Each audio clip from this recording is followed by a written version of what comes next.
പൊതുസ്ഥലങ്ങളിൽ ഇസ്ലാമിക ആഘോഷങ്ങൾ വിലക്കി സ്പാനിഷ് നഗരം. തെക്കുകിഴക്കൻ സ്പെയിനിലെ മുർസിയ മേഖലയിലെ ജുമില്ലയിലാണ് ഇസ്ലാമിക ആഘോഷങ്ങൾ നിരോധിച്ചുകൊണ്ടുള്ള ബിൽ പാസാക്കിയിരിക്കുന്നത്.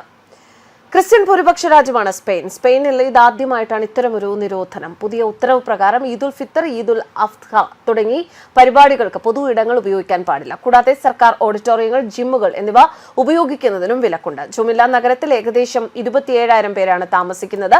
ഇതിൽ 7.5% പേർ മുസ്ലിം ഭൂരിപക്ഷ രാജ്യങ്ങളിൽ നിന്നും കുടിയേറിയവരാണ്. സ്പെയിനിലെ പൊതു ഇടങ്ങളിൽ ഇസ്ലാമിക ആഘോഷങ്ങൾ നിരോധിക്കുന്നതിനുള്ള ആദ്യപടിയാണ് ജുമില്ലയിലെ നടപടി. സ്പെയിൻ ഇപ്പോഴും എന്നേക്കും ക്രിസ്ത്യൻ ജനതയുടെ നാടായിരിക്കും, വോക്സ് പാർട്ടി എക്സിലെ ഒരു പോസ്റ്റിലൂടെ പറഞ്ഞു. Spanish federation of Islamic religious entities തീരുമാനത്തിനെതിരെ രംഗത്ത് വന്നിട്ടുണ്ട്. അരസഹസ്രാബ്ദക്കാലം ആധുനിക സ്പെയിനെ ഭരിച്ചിരുന്നത് മുസ്ലിം രാജ്യങ്ങളാണ്. അവ അസാധാരണമായ ഒരു സാംസ്കാരിക പരീക്ഷണത്തിന് നേതൃത്വം നൽകിയിരുന്നു.